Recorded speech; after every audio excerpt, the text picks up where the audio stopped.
Ni mu karere ka Gatsibo mu ntara y'Iburasirazuba aho twasanze umugore wakorewe agashya muri iki gihugu cy'u Rwanda, bimutera kuvuga ngo itariki 11 z'ukwezi kwa kabiri ni itariki atazibagirwa mu buzima bwe. Byari bimeze biti.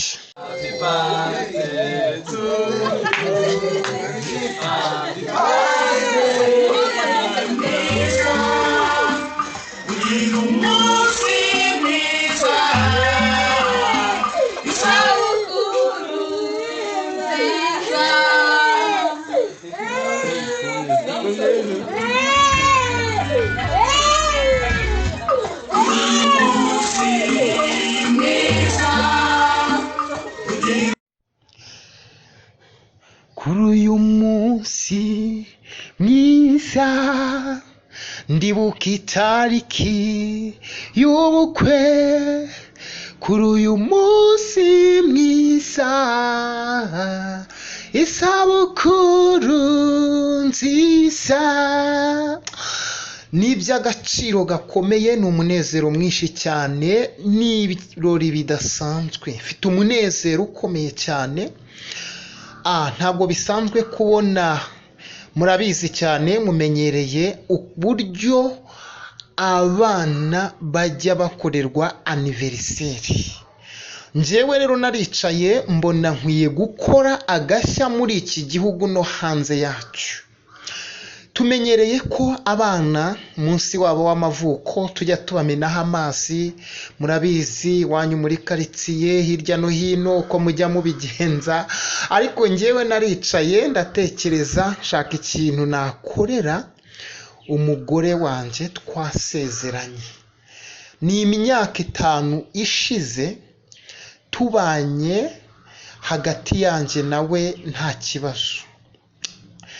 Birumvikana ni ibintu njyewe ubwanjye ntabasha gusobanura cyangwa se n'undi atabasha gusobanukirwa.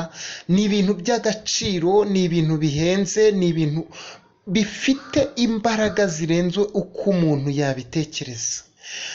Niko kwicara rero ndavuga nti imyaka 5 irashize, umwaka wa mbere ntawibuka, uwa kabiri tutibuka, uwa gatatu, ariko uyu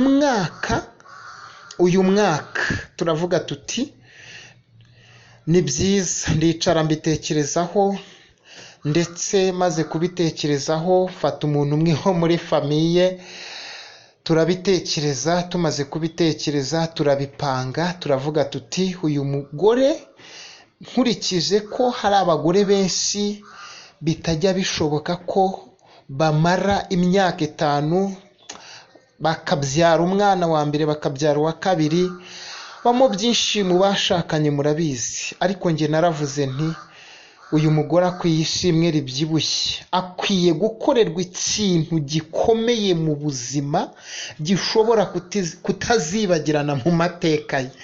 Twe kuvuga nti rero nakora iki, ese namugurira iki, namukorera iki?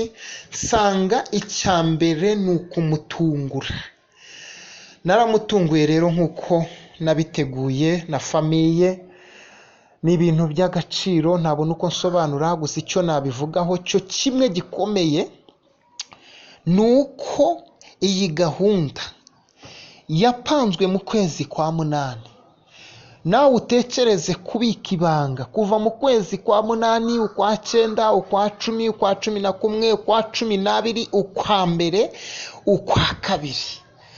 Noneho n'ubundi twakoze ubukwe mu kwezi kwa kabiri ku itariki 11. Uyu mwaka rero wa 2022, reba guhera mu kwezi kwa 8 2021, ubana n'umugore ubitse ibanga rikomeye, mbese mujya muri gahunda zose, ariko atazi ikintu kizakorwa kuri uyu munsi. Ndashimira Imana ko nayo yashyigikiye, iba mu ruhande rwanjye, impa ubwenge bwinshi bushoboka kugira ngo iyi gahunda igerweho. Gahunda nyirizina rero, famiye y'iwabo w'umugore irateranye, ipanze ukuntu igiye kuza gutungura umugore wanjye. Famiye mvukamo irateranye, ipanze ukuntu igiye kuza gutungura umugore wanjye. tekereza wimashine ari nkawe ugiye ubona imiryango uvukamo igeze aho mu rugo, ubonye imiryango umufasha wawe cyangwa se uwo mubana avukamo igeze aho mu rugo. Ni ibintu bikomeye cyane kubisobanura, ariko ikintu gitangaje cyo umugore yisanze twamusutseho amazi. Ntabwo bijya bikunda kuba ahantu henshi, ngira ngo aho nagenze henshi anniversaire nagiye numva, nagiye mbona izo bamenaho amazi ku bana bakiri bato, ariko njyewe naravuze nti ngiye gukora agashya, kubona umugabo n'umugore, umugore yamenweho amazi ni ibintu bidasanzwe. Twarabikoze rero nk'uko twabiteguye, imiryango iraterana, muragenda mubibona muri utu tuvidewo, muragenda mubibona uburyo gahunda zigiye zihagaze. Ni igikorwa rero gikomeye cyakozwe kuri iyi tariki ya 11 z'ukwezi kwa kabiri.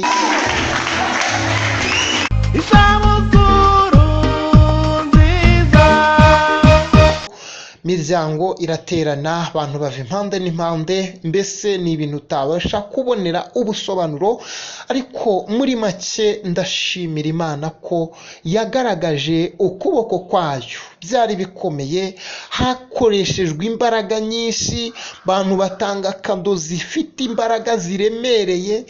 Mbese uyu munsi nibwo bukwe mbonye muri iki gihe cya covid, abantu bakora ubukwe, nibwo munsi mbonye ufite ibyishimo birenze uko umuntu yabitekereza. Twagira ngo rero tubasobanurire by'uyu munsi, kandi ndatekereza ko buri wese uduteze amatwi Imana imuha umugisha kubwo gufata igihe cyawe, ugafata umwanya ukumva uyu munsi, ndetse ukabasha kumva uryohewe no kumva iyi message dutambukije. Ndagushimiye rero. Ibindi birenze kuri ibi, reka nkugezeho imwe mu ncamake z'ukuntu uyu munsi wari umeze. Ihera amaso urebe, hanyuma numara kureba hari icyo nawe uri bukuremo. Imana niguha umugisha, irebere ako kavidewo ukomeze uryoherwa kandi ubana natwe, ndetse nkusabira ngo wowe ushyigikiye ukaba uri kumwe nanjye, ukaba wumva uryohewe no kumva wakumva ijwi ryanjye, Imana ikumpere umugisha. Ndagukunda, kandi si ibyo gusa, uko uzangaragariza ko untekereza, unyitaho, ufata igihe cyawe ku bwanjye, hari ikizabingaragariza nanjye, kandi nzakwereka ko rwose abankunda mbakunda, abampozaho umutima mbahozaho umutima, abanyereka ko banyishimiye nanjye mbishimiye. Ngaho nimukomeze muryoherwe, kandi mukomeze mugubwe neza. Hanyuma ibyo uri bubone, birashoboka ko hari igitekerezo wagira, birashoboka ko hari inama watugira. Ibyo ubona cyangwa se ibyo urimo kumva, icyo wavuga cyose kirahabwa agaciro. Gira icyo uvuga rero, utange komanteri nyuma yo kureba no kumva iby'uyu munsi wacu. Imana nibaha umugisha. Ndabizi ko umaze kumva iki kiganiro, umaze kumva uyu mwanya, umaze kumva iri jwi ryacu, ntabwo wabura icyo wavuga. Ushobora gukosora cyangwa se ugashima, komenti rwose ntiwabura icyo wabivugaho. Ngaho komeza uryoherwe, hanyuma numara kureba utwo tuvidewo, ndatekereza ko hari icyo uri buvuge. Imana niguha umugisha. Banza wirebere, ndagaruka mu kanya gato umaze kureba utwo tuvidewo tujyanye n'uyu munsi mwiza w'isabukuru y'imyaka 5 maranye na madamu. Kuri uyu munsi mwiza, ndibuka itariki y'ubukwe. Kuri uyu munsi mwiza, isabukuru nziza. Amen. Ku munsi nk'uyu natwe twabateguriye impano.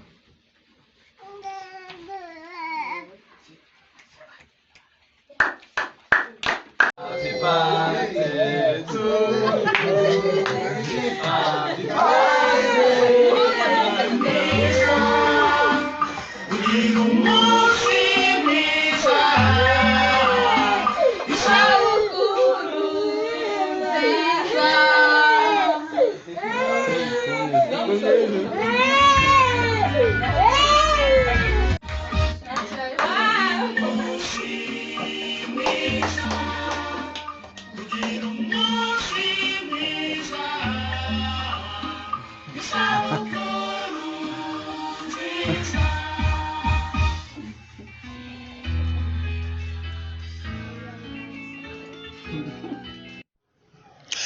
reka dushimire wowe wabanye natwe ugakoresha igihe cyawe ku bwacu. Dushimire inshuti n'abavandimwe abari mu majyepfo, mu majyaruguru, iburasirazuba n'iburengerazuba, ndetse n'abari mu mujyi wa Kigali. Dushimira umuntu wese wagize uruhare kuri uyu munsi, agatanga igihe cye, agatanga amafaranga ye, atanga impano, agatanga byinshi biturutse mu maboko ye, agatanga ibitekerezo ku bwacu. Dushimire ndetse n'umuntu ukomeza kugenda abana natwe. Murakoze cyane, Imana nibahe umugisha kandi rwose ikomeze kubagirira neza. Mwari muri kumwe na Amahirwe TV, icyerekezo cy'ejo hazaza, hamwe n'umunyamakuru kuri iyo cano Ndindiriyimana Gaspard.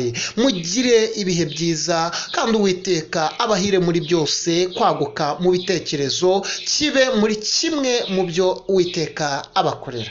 Ciao ciao.